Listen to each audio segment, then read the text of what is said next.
حضرت خباب ابن ارد کہتے ہیں کہ میں حضور صلی اللہ علیہ وسلم کی خدمت میں حاضر ہوا اور عرض کیا الا تدعو لنا، اے اللہ کے رسول آپ ہمارے لیے دعا نہیں کرتے؟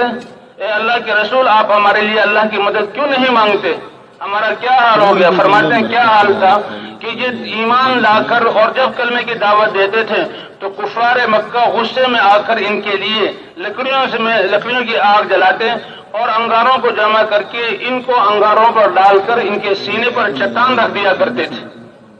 اور کہنا اللہ کی قسم وہ انگارے جو ہے میرے جسم سے کمر سے نکلنے والی چربی اور خون سے وہ بجھا کرتے تھے اور چٹان اس لیے رکھتے تھے تاکہ میں حرکت نہ کر سکوں، اور اس حال میں اللہ کے رسول سے کہہ رہے ہیں الا تدعو لنا، کیا آپ ہمارے لیے دعا نہیں کرتے اللہ سے؟ الا تستنصر لنا، کیا آپ اللہ سے ہمارے لیے مدد نہیں مانگتے؟ اللہ کے رسول صلی اللہ علیہ وسلم نے ہاتھ اٹھا کر دعا نہیں کی بلکہ اور قربانیوں پر ان کو آمادہ کیا، ترغیب دی، فرمایا کہ تم جلد بازی کرتے ہو، یہ ایمان تو اتنی بڑی دولت ہے کہ پہلے زمانے میں اس ایمان کی وجہ سے ایک شخص کو پکڑا جاتا اور آرا اس کی مانگ میں سر کے بیچ میں رکھا جاتا، آرے کو چلایا جاتا حتیٰ کہ اس کی کھوپڑی دو حصوں میں ہوتی اور گردن تک یہ پہنچتا اور آخر تک چلاتے چلاتے اس کے دو حصے ہو کر گر جاتے اور یہ تکلیف بھی اس کو ایمان سے نہیں روکتی تھی۔ یہ ایمان اتنی بڑی دولت، ایک شخص کو لایا جاتا اور اس کو زمین پر لٹا کر لوہے کی کنگھیوں کے دندانے اس کے جسم میں داخل کیے جاتے اور اس کی کھال اور گوشت کو ہڈیوں سے ادھیڑ دیا جاتا، لیکن اس حال میں بھی وہ اپنے ایمان کو نہ چھوڑتا تھا۔ وَلَكِنَّكُمْ تَسْتَعْجِلُونَ، تم جلد بازی کرتے ہو، جمے رہو، محنت کرتے رہو۔ تو حضور صلی اللہ علیہ وسلم کی ختم نبوت کی وجہ سے ہر صحابی دین کی دعوت دینے والا تھا اور ہر صحابی اللہ کے احکام کو سیکھنے والا، سکھانے والا تھا، اور وہاں سیکھنے سکھانے کے لیے جی ہاں سینہ بے سینہ ایک دوسرے کو سیکھتے سکھاتے تھے، ایک دوسرے کو سیکھتے سکھاتے تھے۔ حضرت علی رضی اللہ تعالیٰ عنہ سے کوفہ میں کسی نے کہا کہ ہمیں وضو سکھا دیجیے، تو انہوں نے جب لوٹا پانی کا منگوایا اور اونچی جگہ بیٹھے اور وضو کر کے بتلایا کہ دیکھو اس طرح تھا حضور صلی اللہ علیہ وسلم کا وضو۔ تو اس محنت میں سب سے پہلی بات اللہ کی طرف بلانا، اللہ کی ذات پر ایمان اور یقین کی طرف بلانا اور اللہ کے احکام میں کامیابی بتلا کر فضائل کے ذریعے اللہ کے احکام کی طرف بلانا اور آخرت کی دعوت دینا، اور دوسرا اللہ کے احکام کو سیکھنا اور دوسروں کو سکھانا، اور عبادات کو صحیح نہج پر کرنے کی کوشش کرنا، احسان کی صفت پر کہ ہماری عبادت ایمان کی بنیاد پر ہو، فضائل کے شوق میں ہو، اللہ کی رضا کو حاصل کرنے کے لیے ہو، اللہ کے دھیان کے ساتھ ہو اور مجاہدے کی صفت پر ہو۔ ان صفات کے ساتھ ہماری عبادت ہو، جیسے صحابہ کرام رضوان اللہ علیہم اجمعین کیا کرتے تھے، لا اجر لمن لا حسبۃ لہ، جو اللہ سے اپنی عبادت پر ثواب کی امید نہ رکھے اس کے لیے کوئی اجر نہیں۔ تو عبادات کو صحیح نہج پر لانا اور دعاؤں کا اہتمام کرنا، یہ محنت اس کے دو حصے ہیں کہ دن میں لوگوں پر محنت کرنا، ایک ایک کے پاس جانا، انفرادی دعوت دینا اور اللہ کی طرف بلانا، اور اللہ جو ہے اس کو یہ بیان کرنا کہ یہ محنت کرنا تمہاری ذمہ داری ہے، تم مسلمان ہو، حضور صلی اللہ علیہ وسلم کی امت میں ہو۔ اور پھر حضور صلی اللہ علیہ وسلم والے اخلاق کی مشق کرنا کہ جیسے حضور صلی اللہ علیہ وسلم جو ہے لوگوں کو بلایا کرتے تھے، جس نرمی کے ساتھ معاملہ کرتے تھے اور کیسے دعائیں کرتے تھے، تو دن میں لوگوں پر محنت کرنا، اللہ کی طرف بلانا اور راتوں کو اٹھ کر اللہ سے مانگنا۔ جی ہاں، اس محنت کے دو حصے۔ تو بھئی یہ واپس جانے والے اس بات کی کوشش کریں کہ ان اعمال کا اہتمام کریں، اپنی مسجدوں کو ان اعمال سے آباد کریں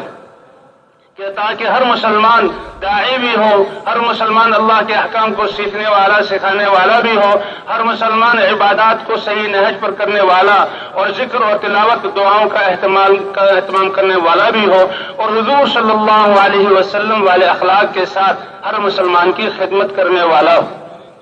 جی ہاں، اس کے لیے بھی مسجد کو اعمال سے آباد کرنا کہ مسجد میں ایک مضبوط جماعت ہو جو مشورہ کرنے والی ہو، پورے عالم کو سامنے رکھ کر وہ مشورہ کرے۔ اللہ تعالیٰ کی سنت مبارکہ یہ ہے کہ جب ایمان والے کسی خیر کے کام کا ارادہ اور عزم کر لیتے ہیں تو اللہ اس کو وجود عطا فرما دیتے ہیں۔ تو یہ مسجد کی جماعت سارے عالم کی فکر کرے کہ ہم حضور صلی اللہ علیہ وسلم کی امت میں ہیں، اور حضور صلی اللہ علیہ وسلم کی امت میں ہونے کی وجہ سے سارے عالم کی ذمہ داری اللہ نے ہمیں دی ہے، تو ہماری ذات اور محلے سے لے کر دنیا کے کناروں تک کیسے اللہ کا دین زندہ ہو جائے، یہ کتنی مبارک فکر ہے اور کتنی مبارک سوچ ہے۔ کہتے ہیں پہلے چیز جو ہے سوچوں میں اور فکروں میں آتی ہے، پھر زبانوں پر اس کا تذکرہ ہوتا ہے، اور پھر اللہ ان فکر کرنے والوں کی فکر کی برکت سے اللہ اس کو وجود عطا فرما دیتے ہیں۔ ہدایت دینے والی ذات اللہ کی ہے۔ تو بھی مشورہ ایسے وقت میں کریں مسجد میں کہ جس میں سارے ساتھیوں کا جمع ہونا ممکن ہو، زیادہ سے زیادہ ساتھی جمع ہو سکیں۔ پچھلے دن کی کارگزاری بھی سن لی اور اگلے دن کے تقاضے بھی ساتھیوں کو دے دیے،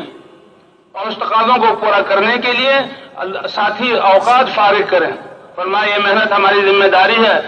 اعلیٰ درجہ تو یہ ہے کہ ہر مسلمان اس کے لیے آدھا دن فارغ کرے، آدھا دن اس دین کی محنت کے لیے اور آدھا دن اپنی ضروریات کے لیے، اور اگر افضل درجہ تو یہی ہے۔ اور اگر ایسا نہ ہو سکے تو کم از کم تہائی درجہ فارغ، تہائی جو ہے حصہ فارغ کریں، ورنہ چوتھائی، ورنہ کم از کم 2.5 گھنٹے سے تو کوئی بھی مسلمان جو ہے اس کے بغیر نہ رہے،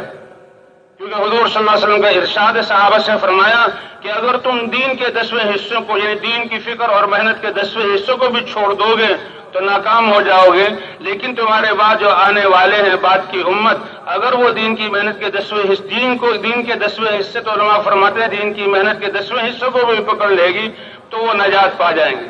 تو کم از کم اصل تو یہ ہے اور اعلیٰ درجہ تو یہ ہے کہ 2.5 گھنٹے جو ہے ہم آدھا دن اور آدھی رات اس محنت کے لیے دیں، مسجد کی محنت کے لیے دیں، ورنہ جو ہے اس کا تہائی حصہ یا چوتھائی حصہ، اور کم از کم 2.5 گھنٹے کہ اس میں ہم سارے عالم کے تقاضوں کو سوچیں اور ان تقاضوں کو پورا کرنے کے لیے لوگوں سے ملاقاتیں کریں، اور ملاقاتیں کر کے ان کو نماز اور کلمے اور نماز کی دعوت دیں اور اس محنت کے لیے تیار کریں، اور ان کو سمجھائیں کہ دیکھو یہ محنت ہماری زندگی کی ذمہ داری ہے۔ ہم حضور صلی اللہ علیہ وسلم کی امت میں اور انبیاء کرام کی دعوت کے واقعات اور ان کی قربانیوں کے واقعات اور اللہ تعالیٰ نے جو انبیاء کی نصرتیں کی اور کیسے دعائیں قبول کی، ان واقعات کو سنا کر اور اللہ کی مددوں کو سنا کر ہر مسلمان کو اس محنت کے کرنے والا بنایا جائے۔